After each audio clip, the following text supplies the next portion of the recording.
What's going on, everybody, and welcome to episode 71 of the Pucking Around podcast.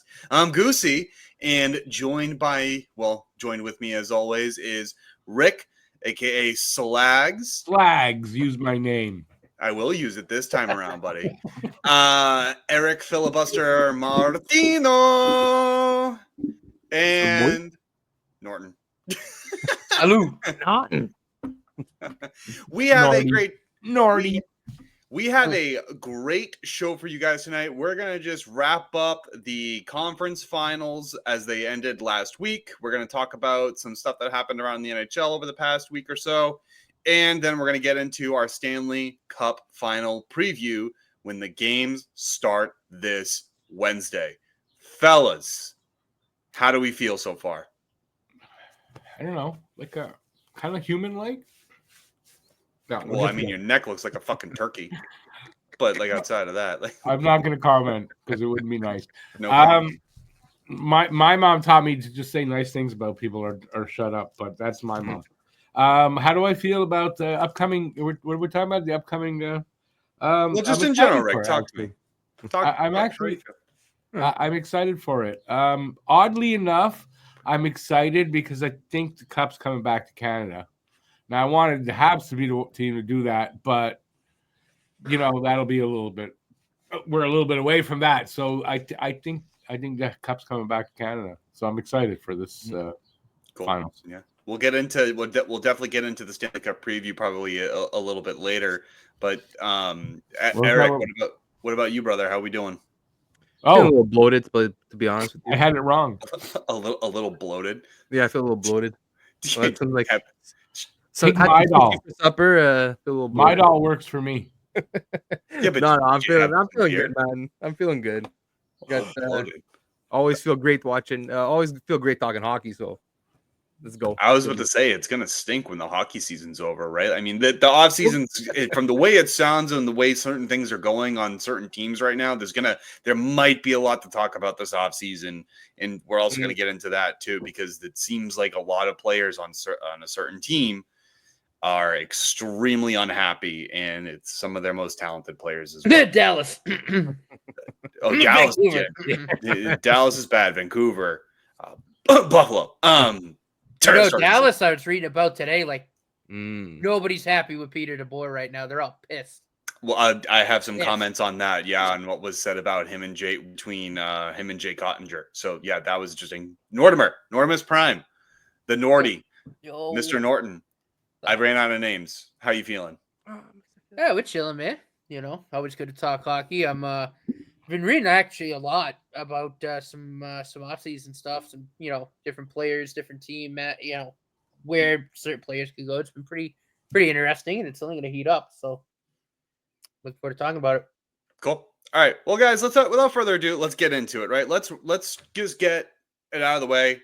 Let's wrap up the conference finals. We'll start with the Florida Carolina series. How'd you guys feel about that? It was, I'm going to be brutally honest with you, just up front, and this is going to be said with both of those series. I thought they were pretty underwhelming. Oh, they sucked. They were atrocious. Yeah. Don't even sugarcoat it, dude. Not even going to lie to you. They're awful. Yeah. It just seemed like both teams in Dallas and Carolina, they didn't look like they belonged there. So it was definitely both series ending 5 games. Right. Each respective team that's going into the Stanley Cup final won their series 4-1. Ironic, I guess. I don't know what you want to call it that, but but it's a destined rematch, So let's get into it. Florida, Carolina. Floors, whoever speaks first. They're both crappy series. What do you want to go further than that? Really? Yeah, really Carolina. I think both series, you had 2 teams, one in each series, that was determined to get to the finals. And the other 2, I don't know what happened, but it was just like, there's that book, The Tale of Two Cities. It was whatever. I can't remember the name of the book, if that was the name of the book. This is a tale of 2 different teams. Both series had that. And I don't know what happened. It's weird how third round and 2 of the teams just fizzled right out.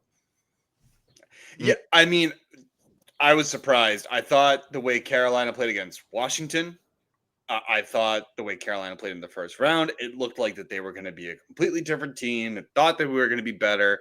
Mm. Carolina went down in the series, and when they started to play with desperation, they started to bring it back a little bit. But then I think they just shat themselves. I don't know what it is. They just couldn't keep up with Florida. I don't know what it is. I was shocked. I'm not shocked to see Florida back in the final. What they've loaded up on. No, but I'm shocked to see how outclassed Carolina and Carolina in that series, and I'm blanking and Dallas. It's totally shocking that they would be that outclassed. And when you get to the third round, right? I mean, none of the games were really particularly close. Were they tired? Did the season and everything catch up to them? Like, what the hell happened? Injuries too for Dallas, but no, Matt, go ahead. Sorry, you were saying something. No, I was just agreeing with Rick's point. Like, none of the games were really close, right? I think 3 goals, was the closest for any of them. Like, weird, right? They weren't good games. I mean, most of the games were over after like 5 minutes into the second period. Yeah, and then second period. Like I watched like one game. I think of the Carolina Florida series. I'm like, I'm good. I'm just gonna wait till the final. Like, there's no point. Yeah. And the hockey itself, there was exciting moments and good hockey at times, but overall, I mean, just not like third round in the playoffs. That wasn't third round hockey. Yeah, no, but that's it. Like, but like, look, Dallas. I found Dallas actually put a decent fight up against Edmonton. It's just that I feel like just Dallas had like a lot of bad puck luck when it came to that series. Because if you actually look at the underlying numbers, they actually had some decent numbers. What really shocked me was Carolina just like no-showed in like at least two of those games. They no-showed completely. I'd argue 3 of them. Oh, easy. 3 of them. Yeah, I want to say 2 for sure. But like, you can make a case for 3. But like, it was like I thought game 1 Carolina actually played pretty well, and like game 5, those ones in the middle were like, and I don't know what it is with Carolina. Are we talking about like just really? Is it just come as easily as lack of elite talent? Because like they're a good team, but they don't have like that game breaker. So is that really going to be something that they're going to have to look at this offseason? Because now it's what, like 2-3 times that they've been, at least 2 times in the past, I think 3 or 4 years that they've been in the Eastern Conference Finals and got their asses handed to them. Yeah. So manhandled. Yes. 3 out of, and I wrote a piece on this, so check out my piece that I wrote on our website, don'tpunkWithmedia.com. I wrote a piece about the hot seat, and does Rod Brind'Amour, does he deserve to be on it? And personally, I mean, I think so. He's had 6-7 years now, and he's made the conference final 3 times with that team. And this is the first year out of those 3 times that he hasn't been swept. I mean, come on, you changed the roster. You've done, I think, almost everything similar to the way Toronto has done a lot of things. What hasn't changed, though, except and what's different with Carolina as opposed to Toronto, is that they didn't change the coach. So, and I know Rod just signed an extension this past year after. I mean, that was with the new GM that was hired. But you have to wonder. But how long is that extension for? I think it's 5 years. Yeah, he's not going anywhere. No. Yeah, he's not going anywhere. Yeah, I will not pay a coach, not the coach. No, that's what I'm saying. Like, I get it. Like, and I understand the counter argument to that is like, you're not going to just give the guy money for nothing, right? Like, ownership's not going to do that. But you have to wonder. So next year, because this was year 1 of that contract, next year if they maybe, but that's already 2 years. Would they pay for those 3? You just gotta wonder, because that they've changed the roster up and down.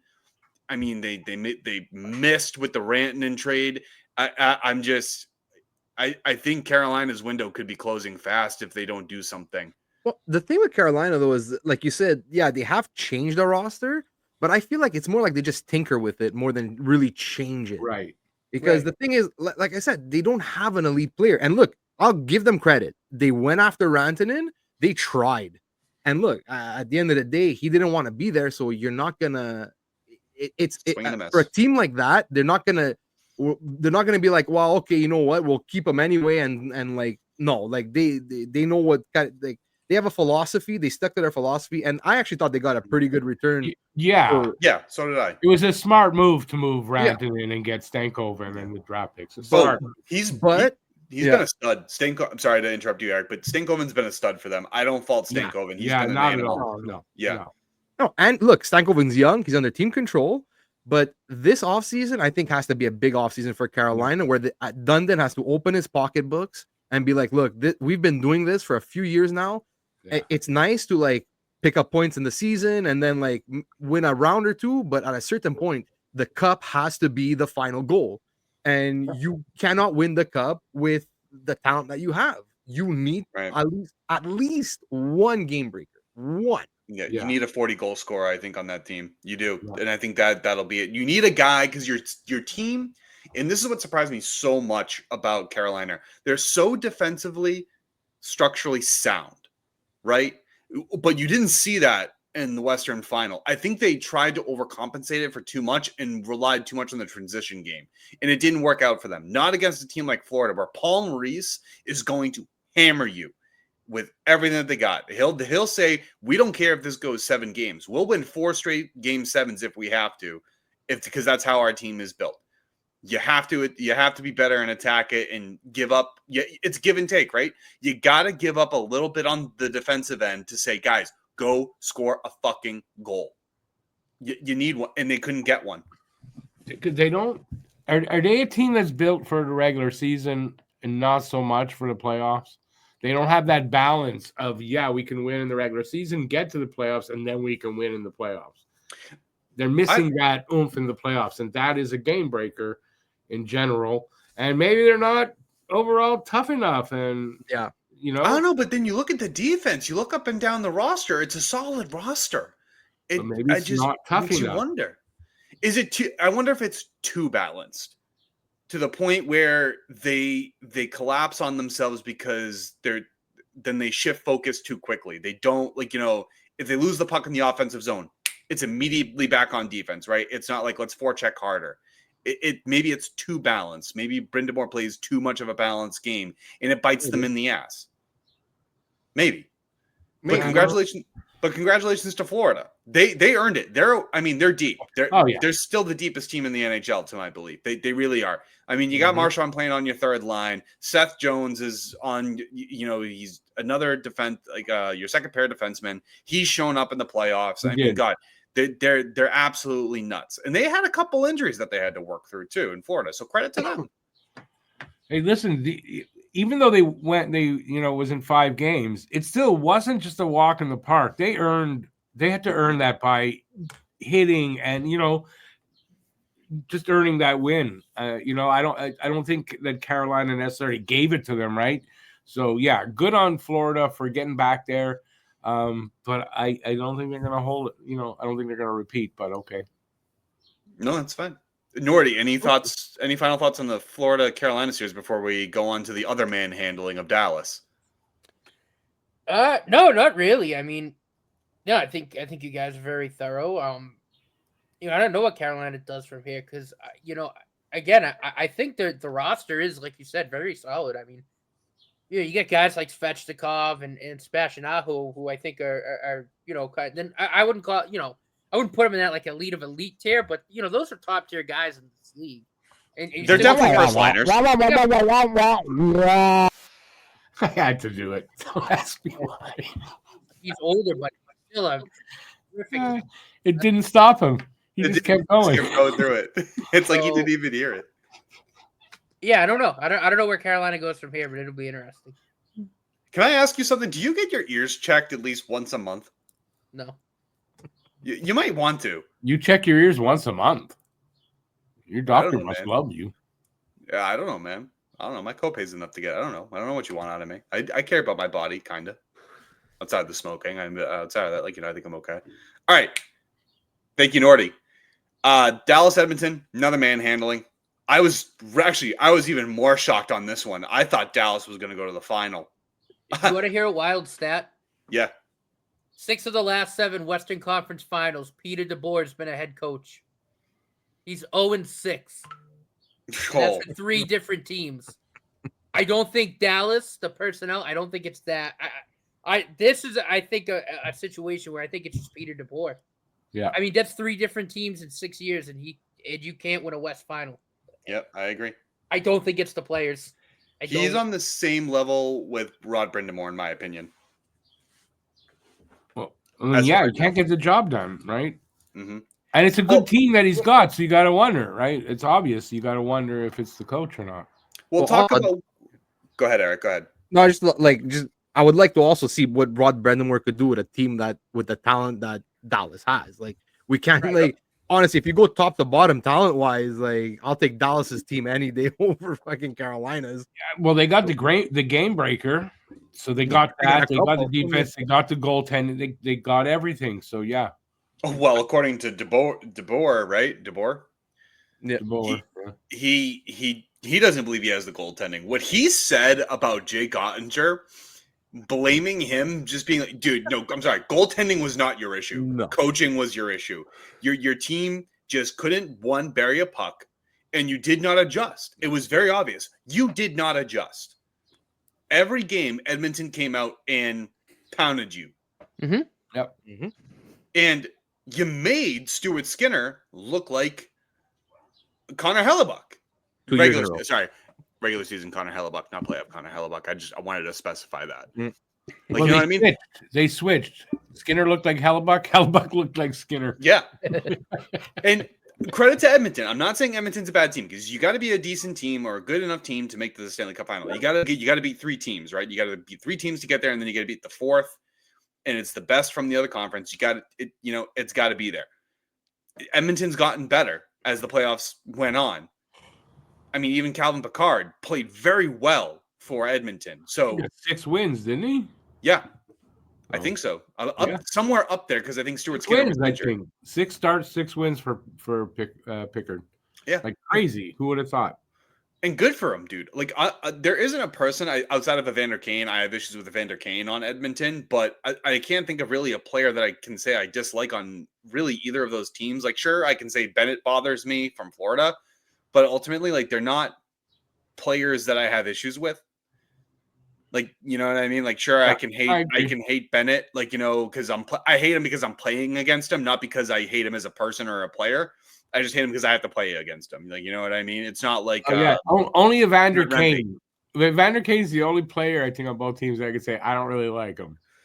Yeah, but it was a manhandling. I was super surprised at that. And the comments that DeBoer made about Jake Ottinger blew my fucking mind.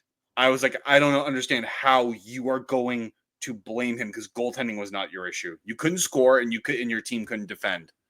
Yeah, one of his assistant coaches should have somehow told him not, like, somehow held him back from saying that. I don't know how, but once you're up there, man, you say what you're saying. That's it, right? Like, somebody, he should have known better. But you know what? It's probably a case of he knew it was his fault, and he didn't want to accept it and tried to lash out and blame someone else. Didn't want to take. So maybe that's not your guy to go forward with. And if that was your way, because you know how some coaches will call out certain players in the playoffs to try and get them agitated enough to the point where, like, I'm going to fucking prove you wrong. Like, get them into that mindset. But you played it, and you did it after a game 5, after a series loss. That's not going to get them amped. That's not going to do anything for you. You lost the series. It's over. It's done. That's just leaving he lost the room. Yeah. So it might effectively meant he lost his job too. So Eric, I think he's gone. Eric, what were you saying? No, I was just gonna say now like you say all those things, and now you just leave a sour taste in all your players' mouths into the off season, and like that. Yep. Now they have like 2 months to like stew in this, and it's like it's not a good thing, man. Like, yeah, how do you, when you come back to training camp, how do you feel motivated to play under a guy that's just not going to go in the locker room and be like, you know what, guys, I did not adjust enough. It wasn't you. You guys played to the system that I set. I just couldn't think my way or coach my way out of it. It has nothing to do with you. Like, you know what I mean? You have to do that. He has to do that, or he's lost the room. So I got a question, because, I guess the talk since that happened was like, what happens there? What do you do with Ottinger? What do you do with that relationship? How do you move forward? And didn't they just re-sign Ottinger to a long-term deal. Yeah. Yep. This past year, So, same right? same deal that it was the same deal that Jeremy Swayman got from Boston. So here's my question: is it better for the Stars' future to trade Ottinger or fire DeBoer? You're not No, trading Ottinger. You're not trading. Oh, you got to fire. I know it's Look, kind of a. It's DeBoer. the Get out talk- of here, Rick. The talk coming out of Dallas right now is every player in that room and a lot of the other personnel are basically done with DeBoer. Like they're all pissed off that he said that about Jake Ottinger and that he just doesn't take accountability. Like there's a lot of turmoil there right now. He's got to be on his way out. Yeah, you can't. I can't see how he could like if I'm the GM there. Kind of. I'm not looking to trade Ottinger. Nope. No, They're in Why would cap you trouble trade- too. There's no reason to trade Jake Ottinger. He did. I honestly don't think he was an issue at all. I didn't think he played that defense, bad. hung him out to dry a lot, and again, that just goes to Peter DeBoer not making the proper adjustments, and then you're gonna throw him under the bus. No, Like, Now, no. the first two series, Ottinger was quite good. Fantastic. Yeah. You know? Now, mind you, Dallas was playing with injury. It did come out that Rupe Hintz did have a fractured foot, but I still expect a little bit more out of Miro Heiskanen and Thomas Harley because prior to this series, they were pretty good. Like they were having really good playoffs, especially Thomas Harley, who was been an animal. So Harley, how do you? Again, as a coach, I just don't see how you can't just look in the mirror and say, I could have done better for these players and maybe made some better adjustments because I can't remember who the head coach of Edmonton is, but I wouldn't call him the greatest coach either. Like, you know what I mean? I don't see how you couldn't have outcoached him. If it came down to a coaching battle, I would have given it to DeBoer. Yeah, but maybe it came down to two teams. One just wanted it more. And one You could tell. determined. No, One I mean, was you more could tell whatever the Kings did to piss off Edmonton worked. Because my God, they went down 2-0 to the Kings. Since going down 2-0, they've only lost 2 other games. They were 8-2 since going down to the Kings. 2-0 in terms of their next series, 12-2 altogether. Wow. You can't tell me that team is not hungry to win a cup. Or to demand retribution for last year. Yeah. And we've talked about it several times over.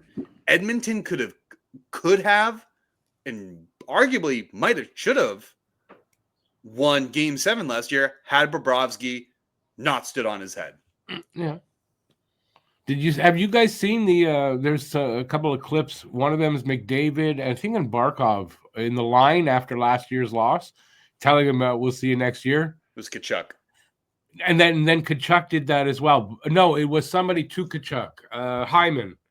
Zach Hyman. Same thing. Zach Hyman's out for the playoffs, so Yeah, he had surgery. that was going to be my next question. How do you think that's going to affect the Oilers? That one's gonna hurt. It hurts, but Hyman also hadn't been producing at the same capacity as he was last year, and I think they actually took him away from McDavid to see if they could get him going. So I mean, yeah, it's still a loss, right? I still think it's a big loss, but you also have to think Florida's definitely still going to be coming into that banged up. I think Nico Mikkola went down with an injury. Reinhardt had an injury in the previous series, so we also don't know at what capacity they're at either. So. And if McDavid and Draisaitl at 100%, I mean, those are two of the best players in the NHL right now. And sure, you have Tkachuk, but Tkachuk also had an injury prior. We don't know what percentage he's still playing injured. Yeah, he's not even close to 100%. He's still playing injured. Exactly. And so this could be where a series where Edmonton's top lines really start to break through. But tangential to that is that Florida's depth. That third line of Luostarinen, Marchand, and I can't remember the third person. I think it's Lundell. Whoa, nasty. They're playing some of the best hockey that you could witness out of a third line. One thing Hyman they're going to miss is he was like leading the team in hits. Yeah, he's an agitator. No. It's all the intangibles that he brings that Edmonton is going to miss. They're going to miss that. I think. Because look, Edmonton, against Dallas or even against Vegas, they don't play they haven't played a team as hard as the Panthers again this season. True. So I think is gonna be really the X factor in the finals, is because Now, like, okay, yeah, like, look, Vegas could play a hard game, but they really don't. And like, maybe LA could have done that to them, but they didn't. They just sat back and let Edmonton do whatever the fuck they want. So, LA took their foot off the gas. I think that was different. yeah, they took their foot off the gas. And so now you're gonna play. It's gonna be a rematch against Florida, and Florida. You know, Florida's as hurt as they are. They don't care. They will still come at you, hurt or not. They're going to come at you. Edmonton has to be ready. Paul Maurice has freaking probably steroids in his suit pants on the bench, ready to be like, "Oh, you got a boo boo here? Let me just stab you with a pen real quick, and you're gonna be good to go. You'll be right as rain. Go fucking throw your body at somebody." I guess that's like one thing I really love about Paul Maurice and how I respect him is that he doesn't care. He expects the world out of his players, but also he won't ever ask anything of them that he himself would not hold himself accountable for. Like, you know what I mean? I like him. I really love him as a coach. Him and John Cooper are my two favorite coaches in the NHL. Yeah, if Paul Maurice lost them a series, he'd take accountability for that, not like DeBoer kind of doing. The one thing I didn't like out of Paul Maurice was how he handled the handshake line. Yeah, that was weird. Even though you hear his explanation, though, I heard it, but it's like at the same time, like you're like, if you're Rod Brendamore, personally, if I was Rod Brendamore and because apparently it came out that Rod Brendamore wasn't pleased about or whatever. But if I'm Rod Brendamore and he comes up to me and says, "Hey, listen, I think this," I'm like, "Buddy, I'm gonna go in the line. Huh? You don't want to go, don't go." Yeah, you're gonna show respect to the players. He's like, whether you think it's about the players or not, it doesn't matter. It's a respect. It's a respect element. Like, you give your congratulations and everything to the players that outplayed you, and everything that. And plus, why now? Over the last few years, you were part of that line.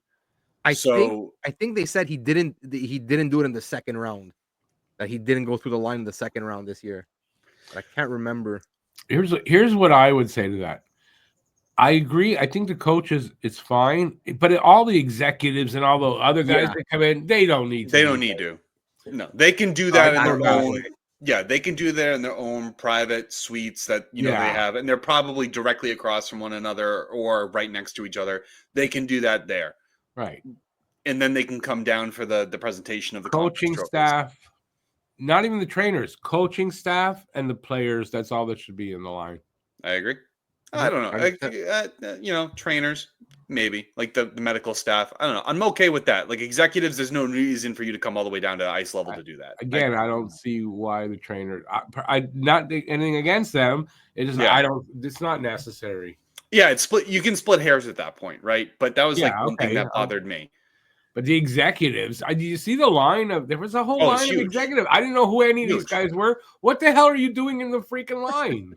They want to see the trophy. Is what they want to do. As if like they hadn't seen it before. Like, you know what I mean? It's crazy. What do you think about McDavid touching the trophy? Did he touch it last year? No, he did not touch it last year. Okay, Florida, the fans touched it. I think the year they lost. Then they didn't touch it the next 2 years. It didn't work. Edmonton didn't touch it last year, so now they're trying to do the reverse psychology. But the fans were not happy about the fact that he touched it. It's a superstition, and that's all it is. In the end, that's really all it is. And we can, and as you guys know too, right? Like, hot sports people, the most superstitious individuals in the world. And I bet you there was a conversation in the locker room before the game even started.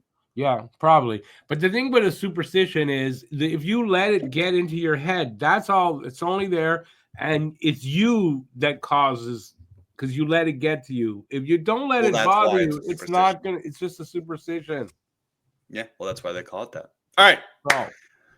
Both series underwhelming, and according apparently to the stats, it's been some of the lowest rated conference finals that have been watched. Should be. And you're right, Rick, as it should, or Slags, as I should call you now, as it should be, because it was boring. Like, there was a lot of scoring. Yeah, cool, great, woo, but like, he was predominantly for one team, so it was like, I don't know what you want to do there. Yeah, if you're not a fan of the teams that won, yeah, it was bad, kind of boring, right? All right, let's go on to some stuff in the NHL, because there was some stuff that was happening, and let's start with some Mitch Marner rumors. Allegedly, he has narrowed his team search down to about 6 to 7 teams. Personally, I still think the most ideal landing spot is likely Carolina. or Carolina. Chicago. That seems to be what everybody's consensus is, that Carolina is the best place. And he wants to go to a contender. The other option is that I think would be a good fit is Columbus.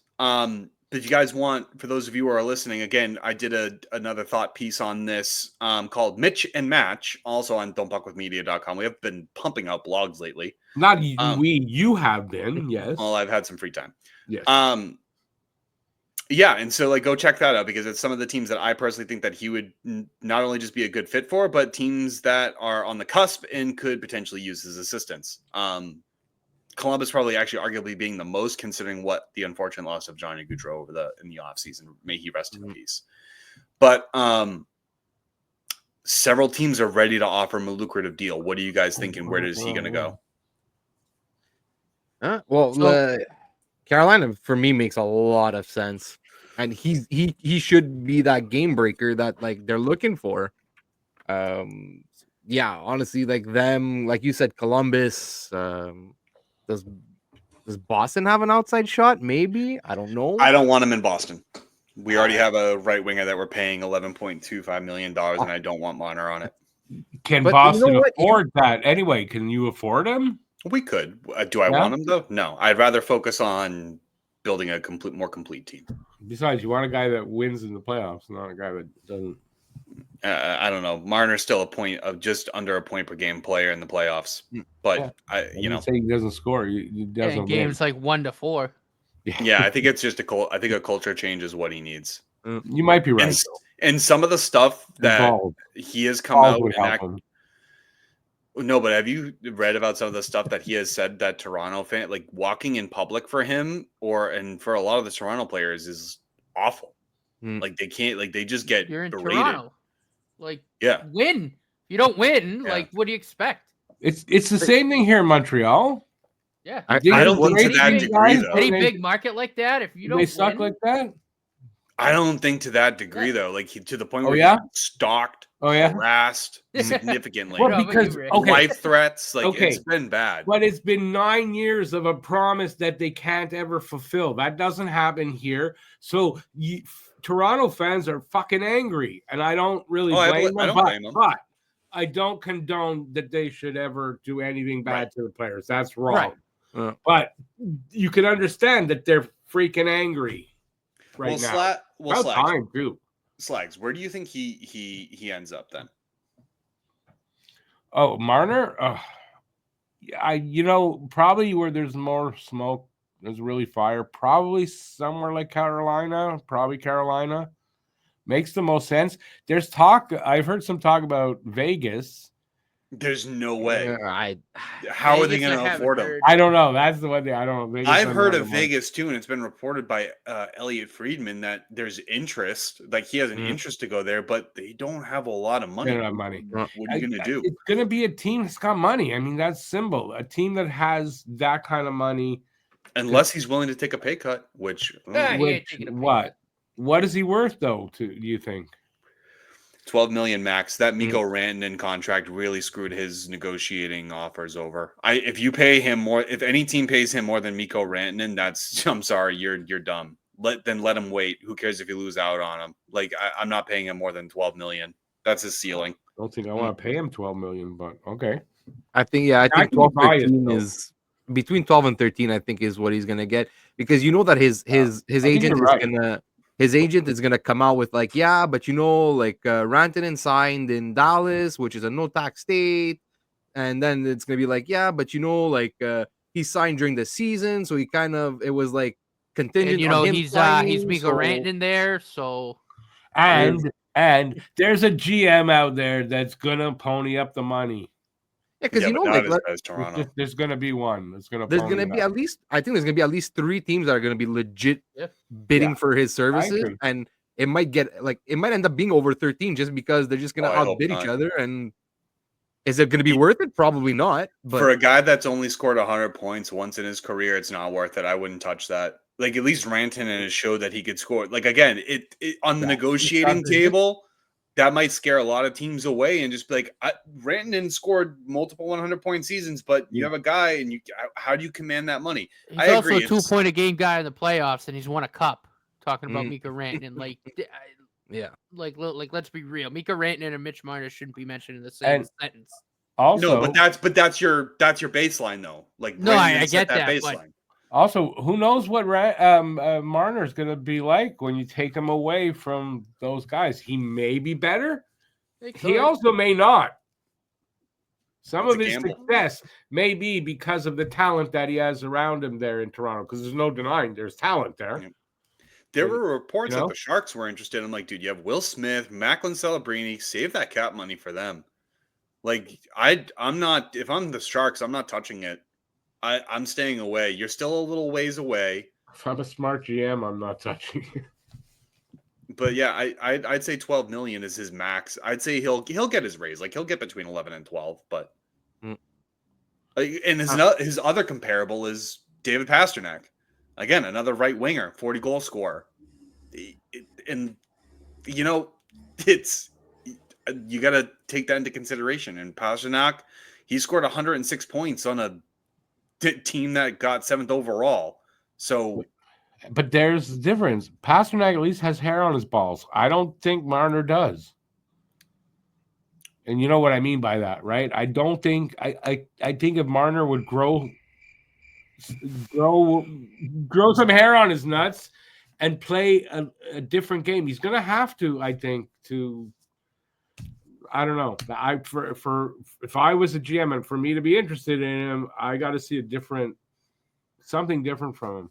I think his best match is Carolina because Carolina plays, you know, we talked about a well-balanced game, but they need a guy who just will go and score a goal. And so if they just have him to be able to go do that, it allows the other players to do what they do best and play their 200-foot game. So that's what I'm doing. And by the way, whoever voted for Mitch Marner for the Selke should be shot twice. That's dumb. Isn't that dumb? But he actually is a decent defensive player. He'll make a mistake every once in a while, but he's actually decent defensively. Yeah, especially in the playoffs. Not that bad. Yeah, it's because we always focus on that one. Number 7. He was number 7 on that list. He was ahead of Suzuki. Yeah, but look at the voting every Get year. that The guy out. gets a ton of votes every year. Yeah, I don't get it. Anyway, I don't know. But All right, so also that's just, Marner. yeah, Oh, but go no, ahead, but Eric. quick. I just 2 teams that I see are like with a little bit of an outside shot, but like wouldn't shock me. Anaheim and Utah for Marner. Oh, I'm I glad have- you brought Utah up. So I I have listened to Utah on 32 my thoughts list. today. Utah makes kind And of sense. Utah came up a lot as a team that they want to make a splash and say, hey, They do. and And we're the Utah Mammoth. We're here to play. We're not, Yeah, I could see like, Utah. pony being that- show, whatever the hell. Like we want to play, and I think that makes a lot of sense. I could see Utah being that that team that comes out of kind of nowhere and snatches them up. Utah makes a ton of sense. It's a new team, fresh market, They're and committed, that owner, apparently. They're committed to winning and they want to really make a splash. the owner has come out and said it. He spent millions on upgrading that stadium, and he has said that we're ready to go. And I'm convinced that if their 2 top defensemen, if they weren't that injured, they could have really made a They would've strong made the push for the playoffs. So maybe Utah is a team where he's going to get the most money. I don't know if you would get the most money from Utah because Well- I think they have Logan Cooley that they're going to have to You pay. get a chunk Yeah, of they change. got to be careful with the money they spend. But Okay, but he might they get the wouldn't shy most, away. biggest offer. I can think he'll see get you can see 12 and a Utah half. making him a good offer. I don't know if Utah's on his list though. I mean, we don't know. It's just because also, like I'm telling you, the Ducks have a ton of cap space, and they also said that next year they want to turn it around. They want to start like really competing next year, and with all that young talent that the Ducks have, adding a guy like putting a guy like Marner on like Leo Carlson's wing or even McTavish's wing, like That'll help them. that could be the guy that just propels them, add an extra guy on D. I don't know, Yeah, like Anaheim they got makes a the lot of money. sense. I'm glad you mentioned the defense. That's their biggest issue right They now got- is the defense. They've got 38 million, I think, the Ducks. They've And got who knows? a lot of fucking money. They might trade Gibson because Dostal is looking really Mhm. good.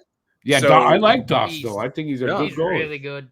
Yeah. So I wouldn't be surprised if you see John Gibson like go away and that frees up another $6 and I think $250,000. It's crazy.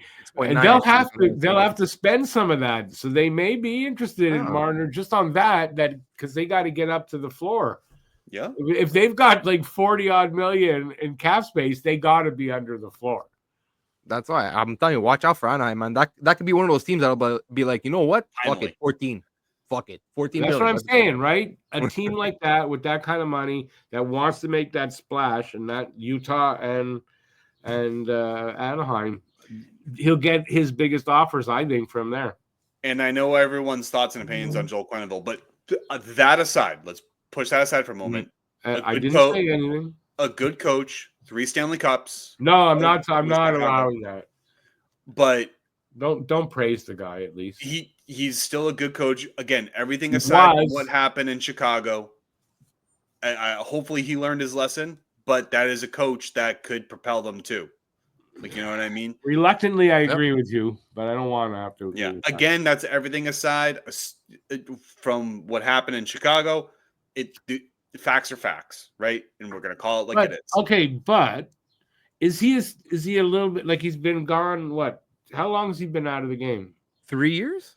I want to say 3. Is he at this point maybe a bit of a dinosaur along the Babcock kind of line? And maybe different. No, I don't think so. Different game style. No, I agree with Eric. Different game style. But he's still old school. He's got an old. No, he's more offensive minded. Quenneville's always been more offensive minded. He pushes the pace. Like, look at just the way Florida played the beginning of when he was there, and then obviously Brunette took over because of what happened. But like they were run and gun, let's go, like offense. I just don't want to say anything nice about him. That's all. I understand that. Kyle Palmieri has signed a 2-year, $4.75 million contract. I don't like it. And I don't like it because he's 34. The money is too much. And I think it's too much because of what they coupled it with the no trade clause a full no trade clause for the first year. And they can't even trade him until year 2. I mean, that makes the money easy to eat if you want to trade him, but you know, he's going to be 36 by that time. And I don't know. I just don't like the move. I think that money could have been better spent elsewhere. I saw something, and I did not read the whole story, and I'm not sure how true this was, but something like along the lines of they signed him, but didn't want to, and the GM didn't get the news till it was too late and he was signed. Something along the lines they signed him by accident or mistakenly or something like that. I don't Did anybody else see that? I don't think you just signed someone on accident. I'm serious. What I heard, I heard something similar. It's basically that the contract was done before they even hired him. This was a Lamoriello contract, like basically the last piece of. We all knew that there was a contract in a desk drawer somewhere that Lamoriello had for this guy. Like he was getting signed. So I think it just so happened it was announced right as Darsh was getting hired or something. So it was like Lamoriello's like final goodbye to, like here. Okay, I wasn't sure what it was I read, but I thought it was a mistake that they signed him. Nordimer, your thoughts on 4.75. It's not that bad. 2 years. It's just the NTC that's attached with it, and it's a full NTC for his first year. That. That's the issue. That's why the money to me just doesn't make sense. But I mean, a guy like Palmieri, honestly, if they came to him and said, "Listen, we got to move you. You need to waive," is he really going to say no? I mean, he's not that big of a star or anything like that. Usually they go when they're asked to waive. It depends because you got to imagine he has full say over where he goes. You know, I know, I get it, so but in general, these guys when asked waive. Not all the time, obviously. Marner didn't, but in general, who's Palmieri that's going to say no? I'm saying here. That's how I'm looking at it. So it depends. It really depends, man. I just don't understand why they didn't move him at the deadline. Yeah, they could have got something decent. And teams were calling about him. Yeah, were they? I was going to say no interest, but at the deadline it was Lamoriello, right? Yeah, that's why. That's because he had the contract in his drawer. He has dementia. I know, that's what I'm saying. But to give him, I agree. At 36, to give him an NTC at 36 is stupid. Like, look, he's still a semi-productive player. Like, I think he put up like close to 50 or just over 50 this year, if I remember correctly. Like, he's still halfway. Like 4.5 for that kind of production is not terrible. It's actually not bad.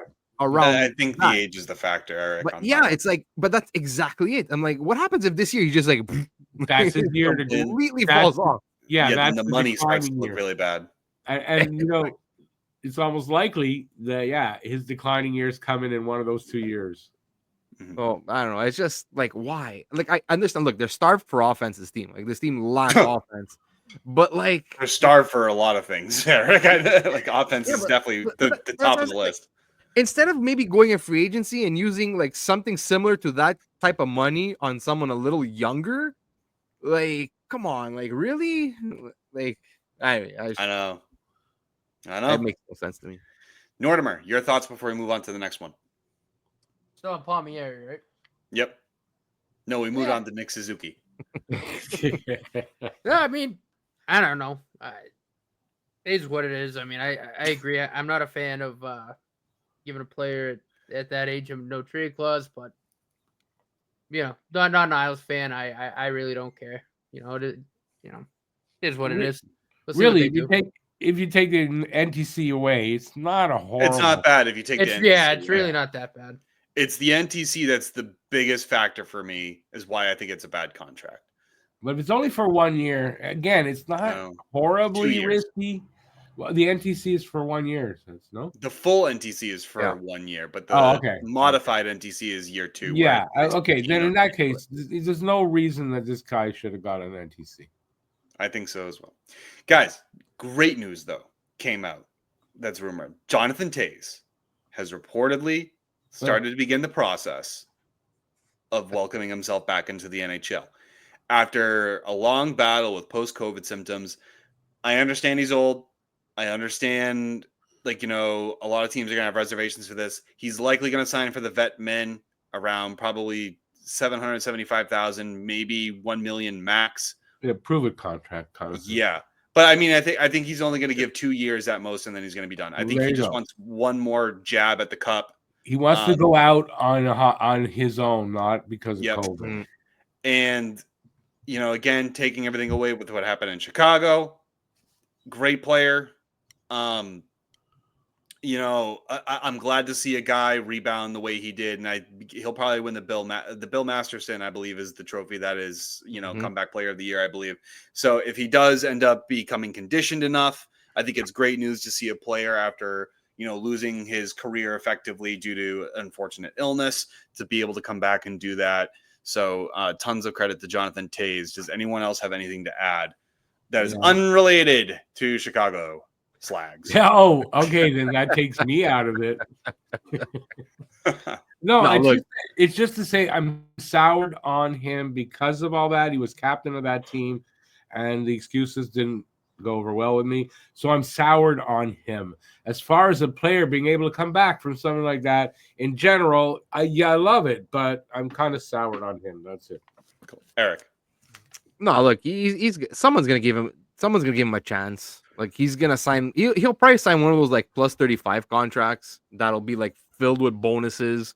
And like, a lot of people are speculating Winnipeg because he's from Winnipeg, and you know what? Like, actually makes a lot of sense because they are somewhat competitive. Like, they are a contending team, so like.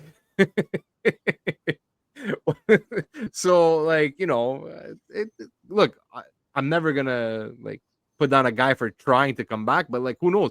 Look, maybe he tries and just like after 20 games, he's like, yeah, I'm done. Yeah, hey, you know what? Someone's gonna give him a shot. That's for sure.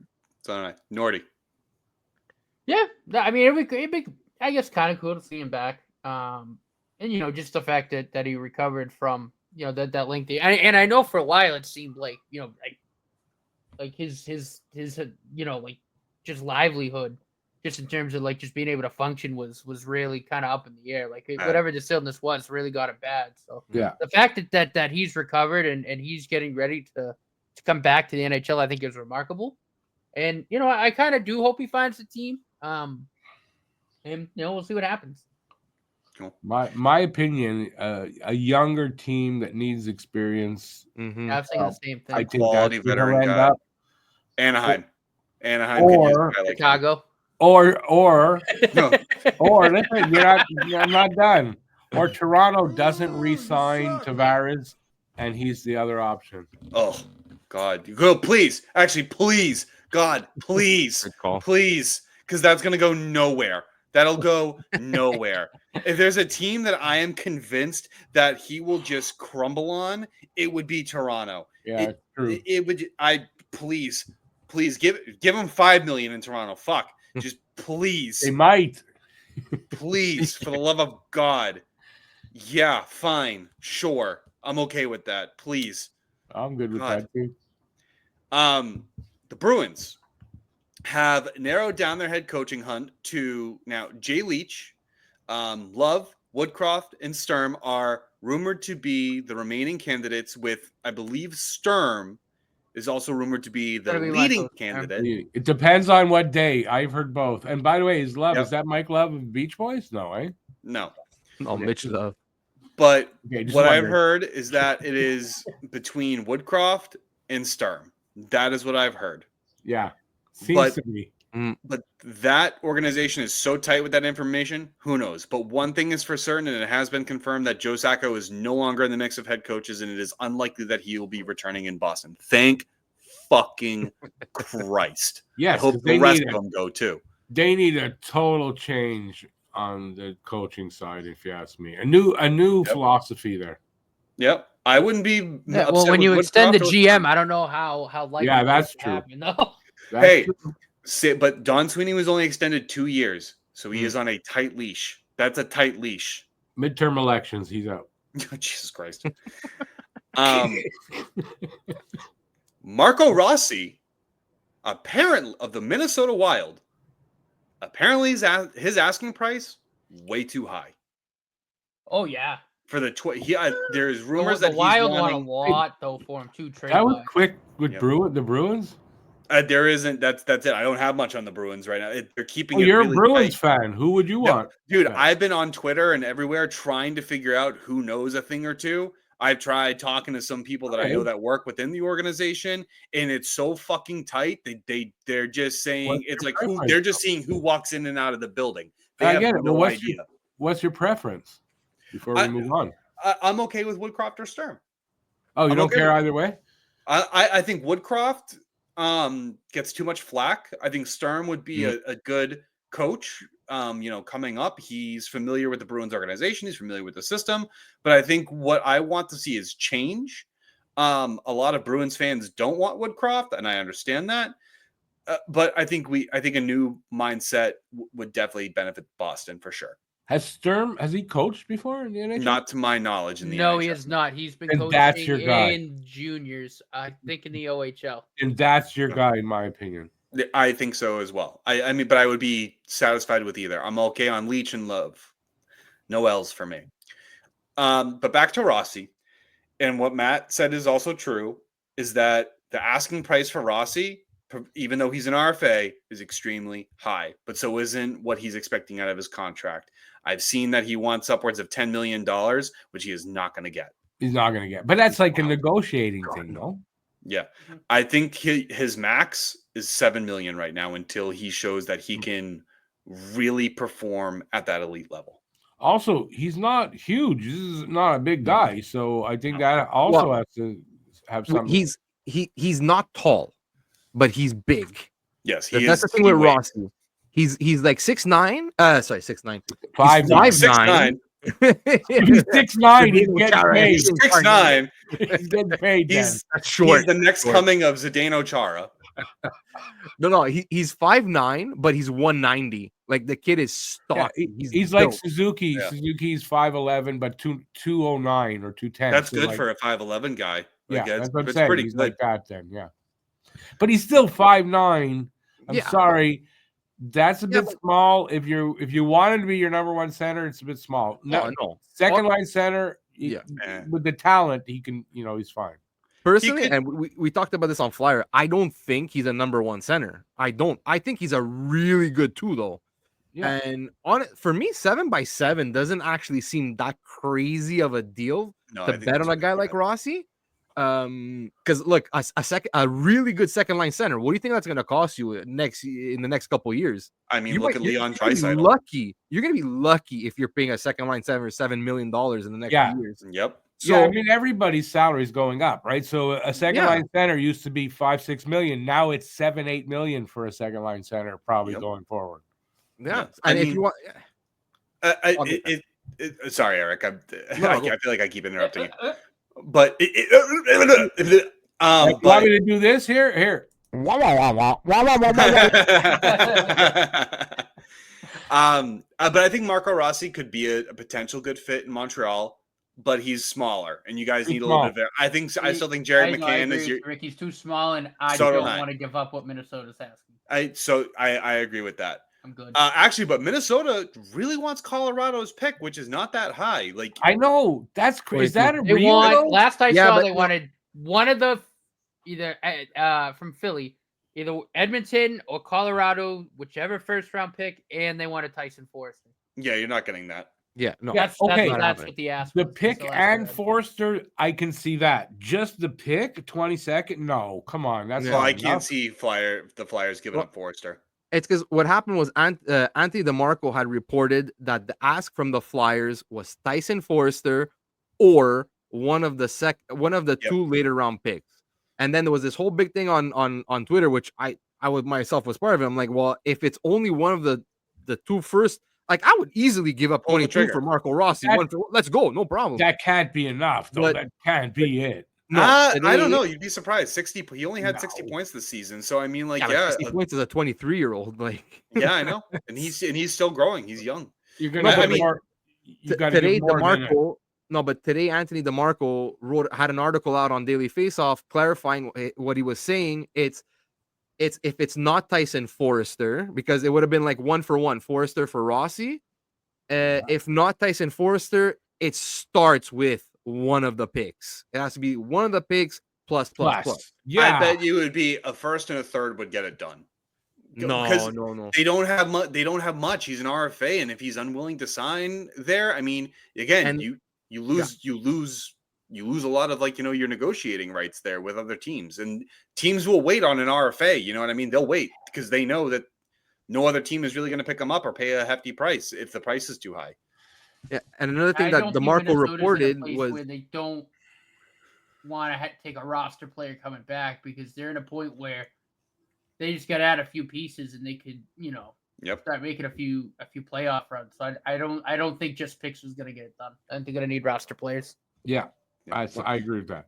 I mean, I think Boston is a good fit for Marco. I think a What couple. the hell are other you gonna teams- give up?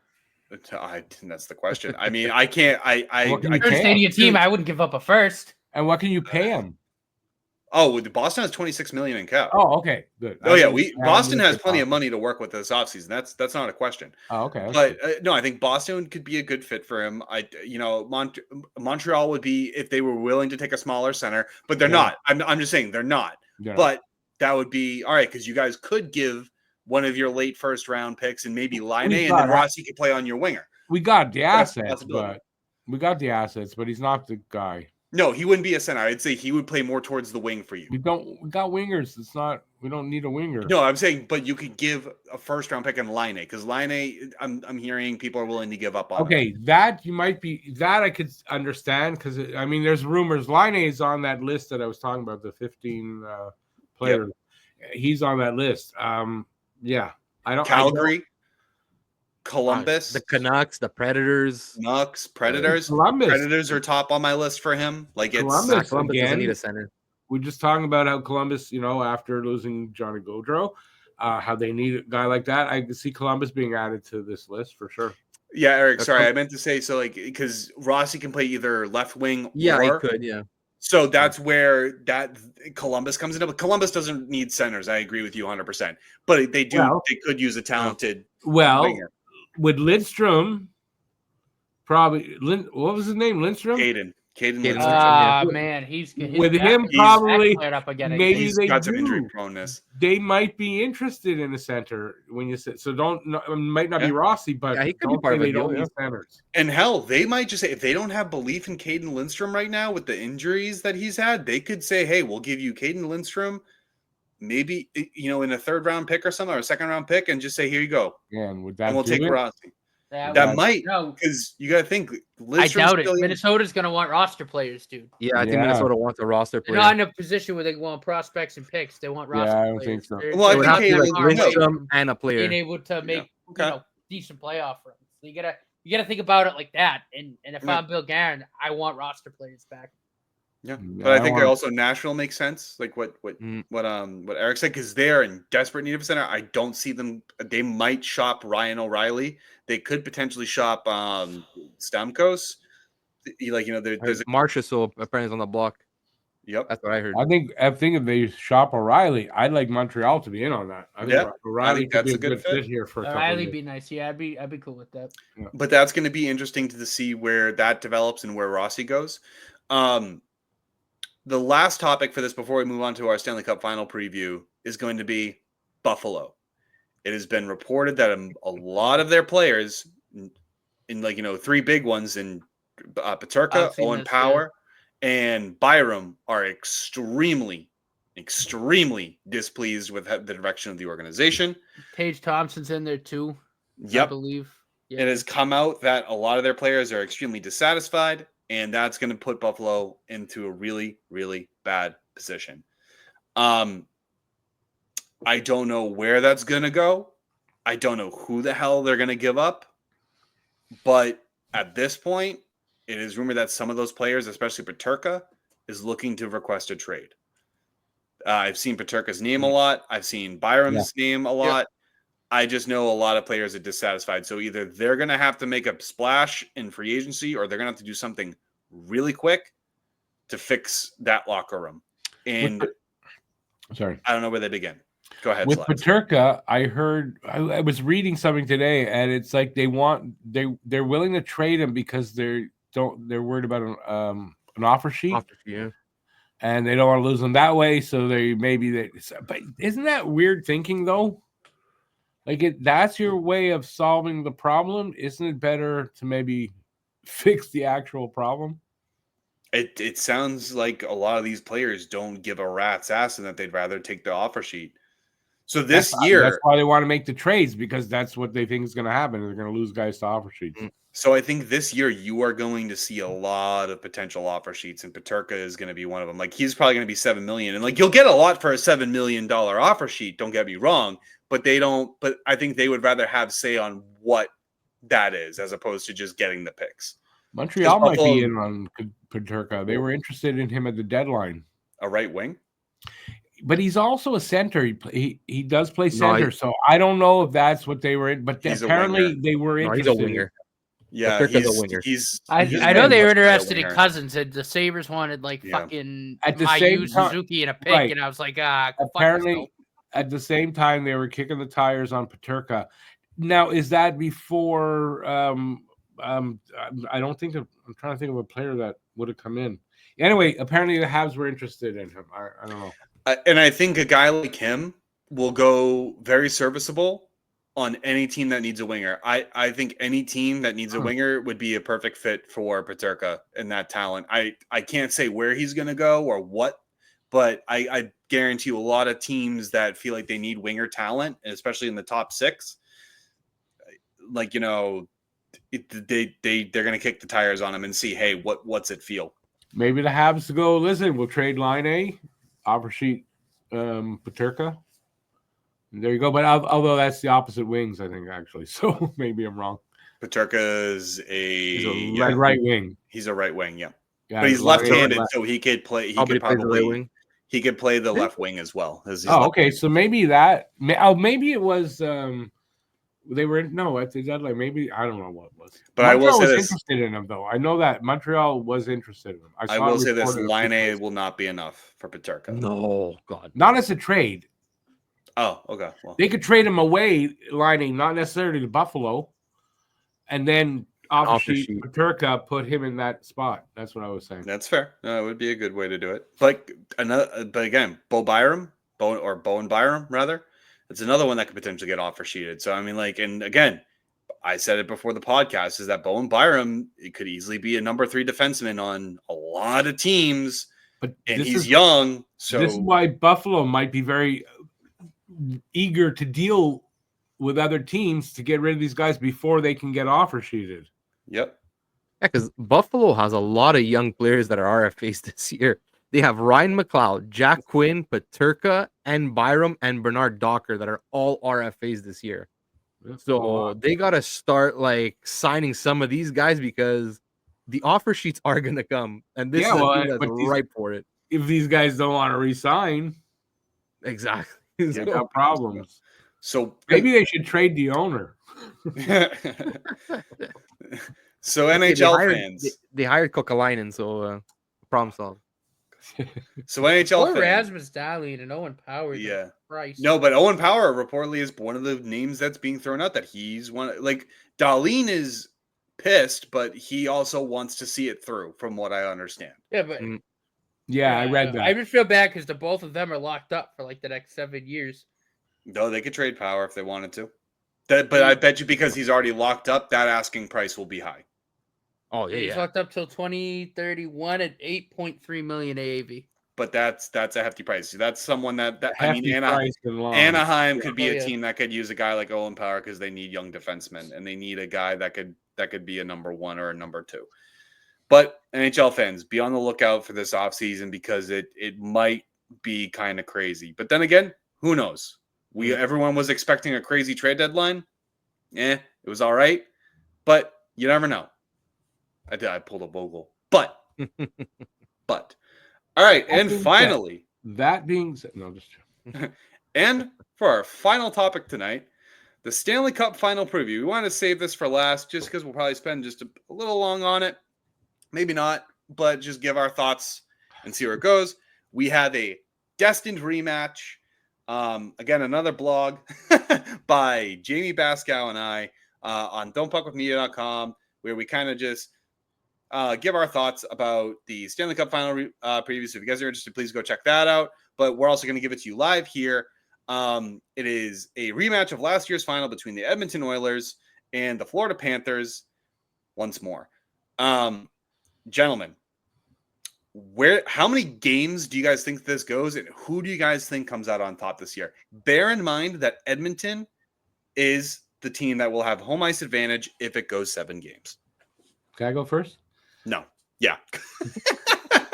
And I won't be long. I think if it's Florida going to win, it's going to go 6 games. Edmonton, 7 games. So you think it's going to go the full 7? I'm hoping. I'll tell you, the Hyman injury has me just not as confident in that as I was before the Hyman injury. But yeah, I mean, I'm going for Edmonton, so I hope it goes 7. But I do think if it goes 7, I think Edmonton having a home ice advantage as well. And really, I think they're really determined for their revenge and winning it this year. So how far that goes, I don't know. And Connor McDavid, best player in the NHL, if he's as determined as it seems, can he be that difference completely and lift that team there? I don't know. So those are the questions for me. Eric. I heard something really interesting today. Jason Gregor actually brought this up on the DFO pod. 2 of the last generational players, I guess you could say, both Wayne Gretzky and Sidney Crosby, okay? Both their first cup wins were against the team that they lost to the previous season. Yeah, awesome. Gretzky lost to the Islanders in 83 and then beat the Islanders in 84. Crosby lost to the Wings in 08 and then beat the Wings in 09. Yeah. Now Connor McDavid lost to the Panthers last year, and now he's playing the Panthers again this year. Yeah. Now, is this some kind of karmic fate that like Edmonton is winning the series? It might be. It might be. So I honestly I want to pick Florida to repeat, but Rick's face. Like, he's like Edmonton. I don't know, man. Like you said previously, Cam, man. Like since that LA, the first 2 games against LA, they've just been on a mission. Pounding. And you know what? Like the Hyman loss, that's really gonna hurt. Yeah. And I think like the physicality that Florida plays with might be like a lot for Edmonton.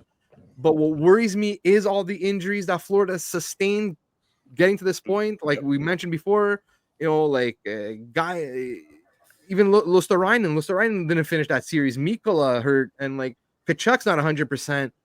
So I'm gonna say Edmonton, and I think Edmonton does it in 6. 6. Cool. Nordimer. Nordic. Wake up! Look out. Hang on. Let me wake up first. Hang on. Okay, this is all he's gonna say right here. There you go. We're done with Nordy. Is he not going to go? Like, is it just Well, are you guys done or like He's No, about we to can continue. Go. We can I continue. agree but, with that. Whatever that guy said, I agree with that.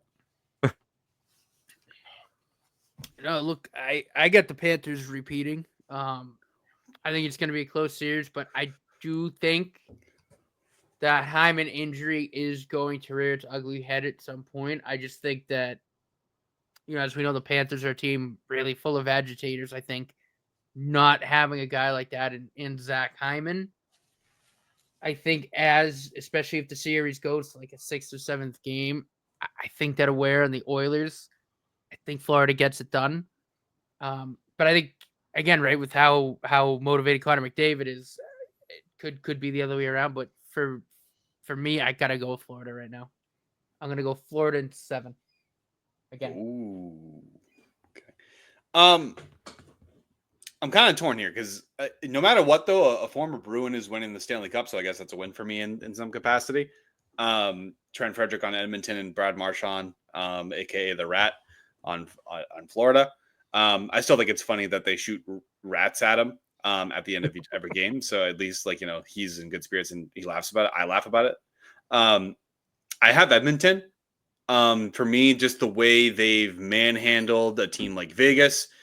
The way they just absolutely took it to Dallas, they look like a completely different team, and they, from where they started in this season, they really turned it the hell around. And to echo what Rick and Eric have said about them being motivated is just an understatement for this team right now. And so I have Edmonton. Hyman's a big loss, but again, you look at Florida, and I'll echo Eric in saying, Mikula, Luosterainen, Sam Reinhart went down, Kachuk. We don't know what capacity these players are playing at. And if McDavid is recovered enough, because now they've had 6 days of rest, and, the same could be said for Florida. But again, McDavid is the best player, I think, not just in the NHL, but he's the best player in the world right now. And so you got to look at that. And if he can help motivate these guys, you're looking at the next Stanley Cup champions. And so I'm going to be bold, and I'm going to say Edmonton in 5. 5. I think that they will solve Bobrovsky, and they are going to pepper him. The only way I see it, if not in 5, it will be in 7. I don't see them winning in 6. I just can't see them winning down in Florida in front of Florida's 25 fans. Well, it's probably up to 50 now because if they won the cup, but I'm just kidding, Florida fans. You guys actually have come out and showed out. So, credit to you guys after, waiting to win a cup after 30 years. But no, I see it either 5 or 7, but I think it could go 5 depending on how Edmonton comes out and plays. And so I think you're going to see a little bit of the jitters, possibly more so from Edmonton, less than Florida, because they've already had their cup. But I see a lot of potential in Edmonton. I think they slay a demon. I've got a question for you guys. It's going to be 6 days in between from the last game to the first game of the finals. You think that's going to have any effect on either team? For the first period. I think after that, once they settle in, you'll see it. But I think, after the first period, you'll see it more evolve, and I think it's going to get nastier as the series goes on, as it has been for the rest for the former series in this playoffs. But yeah, I think it'll be about the first 20 minutes is you'll see some rush shaken off, and then you'll see the intensity pick up. But I think it'll continue to ramp up from that point. But I don't think it's going to be too much. I don't know. Really? Anyone? Agreed. Bueller. Agreed. Nordy, do you want to say that? Agreed. Okay. Gentlemen, Yes, sir. final thoughts before we close out this week's episode. I don't really have. No, there's a first for everything. I really thought I was waiting for him to go on the rant on Chicago, and I'm going to be like, all right, and that's going to do it. I'm behaving today. All right. Well, then, ladies and gentlemen, that is going to do it for episode 71 of the Pucking Around podcast. Thank you guys so much for listening. We love you. We also want to hear your feedback. Don't forget to like, comment, and subscribe. We do read your comments. We will do our best to respond to them as they come through.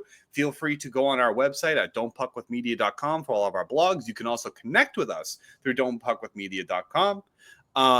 You can do that directly. Don't forget to subscribe to all of our socials. We're on TikTok, we're on Twitter, we're on Bluesky, we're on everything. Yeah, and without further ado, that's going to end it. And take us out, Rick. Yeah, that's it. Good night, everybody. I don't know. I was expecting someone else to do it, but I'll be doing that. Have a good one, everybody. We'll see you next week. Promise you you'll catch